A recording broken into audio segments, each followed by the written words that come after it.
Hi everyone, I'm Rincey and this is Rincey Reads. Today I'm going to be doing my September book haul. These first couple books are books that I won. I kind of had a lucky month in terms of winning books. The first book I won from a contest that Elise and her books ran for one of her, big subscriber giveaways, and so I ended up winning one of her books, and I won Where Things Come Back by John Corey Whaley. I don't know a lot about this book, but it seems to be a sort of coming-of-age novel. It's his first book, and as you can tell, it won the Prince Award, and I'm kind of looking forward to this book. Based on what I've read and seen about this author, he seems slightly to be in the same vein as like John Green books and things like that, so I'm really excited to read that. And then also when she sent me this book, she included a little one of those magnet bookmarks, and this one is a butterfly. I don't know if you guys can see it, but it's a cute little butterfly bookmark. And then also she included this adorable little card as well for winning, and I just thought it was really cute. So thanks so much to her, and I'll leave a link to her channel down below. You guys definitely should check her out. And then the next two books that I won through Goodreads giveaways. If you guys don't know, if you're signed up for a Goodreads account, they give away a lot of books on there, and so I usually scroll through them every couple of days and see if there's anything that I'm interested in, and then I'll enter. And then these are the first two that I've won, and I won them like within a week of each other. The first book that I won is called Why by Marjorie Salona, I think, and I don't know, the book is like has this really nice like sheen to it, and it's an arc, so I was really surprised by how nicely this arc was put together. This book seems to be about someone who was left as a baby at the steps of the Y, and so she goes into foster care, and it seems to be a story about discovering like who your family is and what true family really is. The next book is called How Not to Save the World by J. Yinka Thomas. Based on what I can tell, this story follows a woman who worked for a nonprofit organization, and she's having a lot of problems with raising money, and then she becomes an art thief and then sells the art and gives the money to charities. So I think this would be a really interesting novel, discussing good and bad and seeing if the ends really justify the means.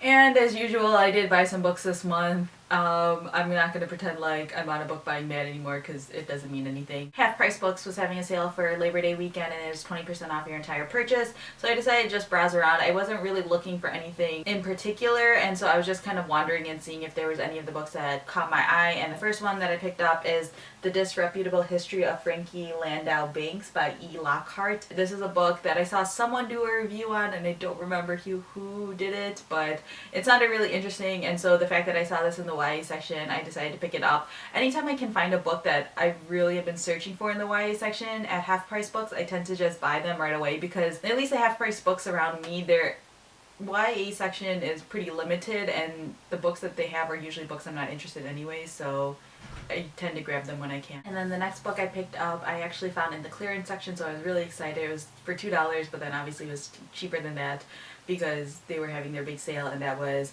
Clockwork Angel by Cassandra Clare. Now, I haven't read City of Bones or any of those books in that series, but since I saw this one, I decided to just pick it up, especially since it was so cheap, and I figured I would read this one, and then if I like it, I'll go and buy like the City of Bones and that series. But leave comments down below if you think I can't really read this book until I read City of Bones. I heard you can, so I think I'm just going to give it a try and see how it goes. So the next books I'm going to be showing are all from Barnes & Noble.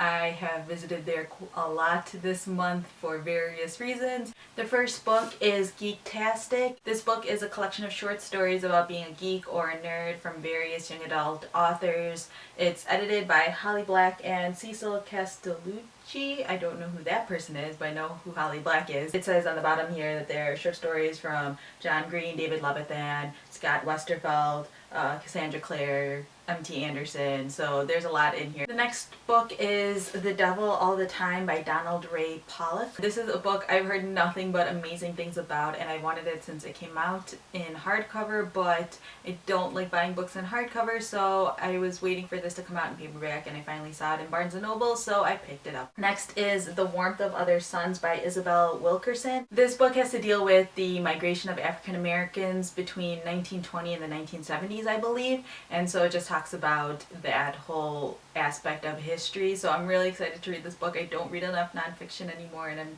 kind of craving it. I picked up An Object of Beauty by Steve Martin. As you can see, it was a bargain book in Barnes & Noble. This cover is really gorgeous. It has like a texture to it, and then I love how like the letters are like cutouts. I haven't read anything by Steve Martin before, so I'm kind of excited to give this one a try and see how it goes. Next book I picked up is The Air Affair by Jasper Fforde.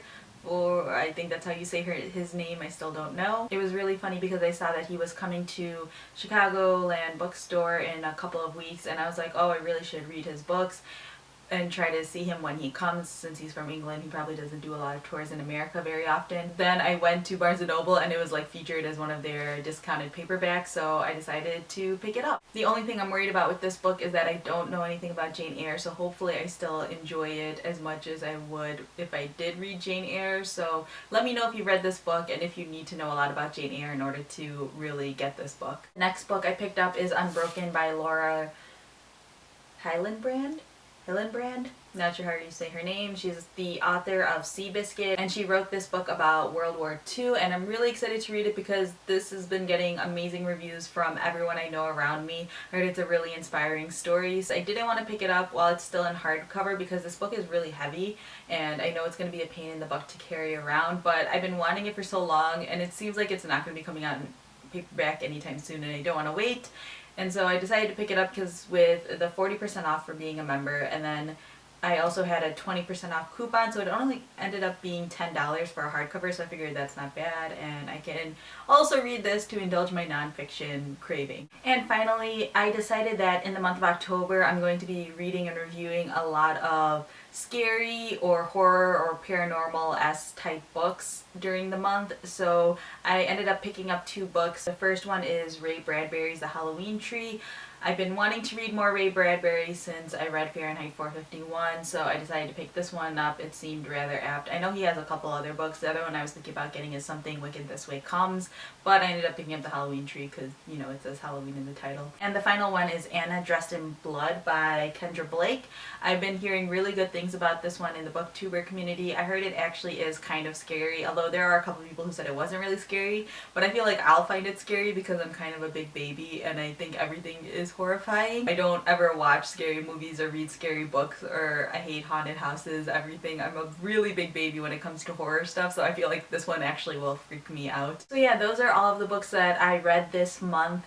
Feel free to leave comments down below if you've read any of these books and you have opinions on them. I'd love to know which ones you guys like. Or if there are books that you want me to read sooner rather than later and you want me to review, feel free to leave comments down below about that as well, and I will be sure to push them up on my little reading list. Also, as a reminder, I still have my giveaway open. I have a link for that down in the description bar below. Be sure to enter that soon if you are planning on it because it is ending soon. There's only one person entered so far, so that person's gonna end up winning it if no one else enters, and I mean that's fine with me, but if you guys want to enter, you have a really good chance of winning a gift card. I would highly suggest entering. It only takes a $5 donation to a really great charity, so it doesn't really hurt at all to enter this giveaway. So yeah, that's all I have for now, and thanks for watching.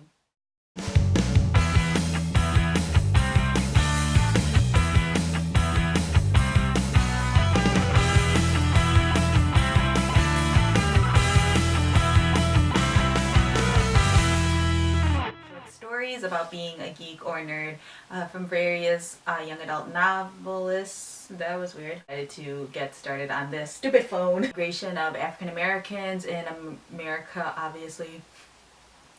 And the final one is Anna Dressed in Blood. What? Just purchased a lot of books from Barnes & Noble this month. Oh, that was awkward.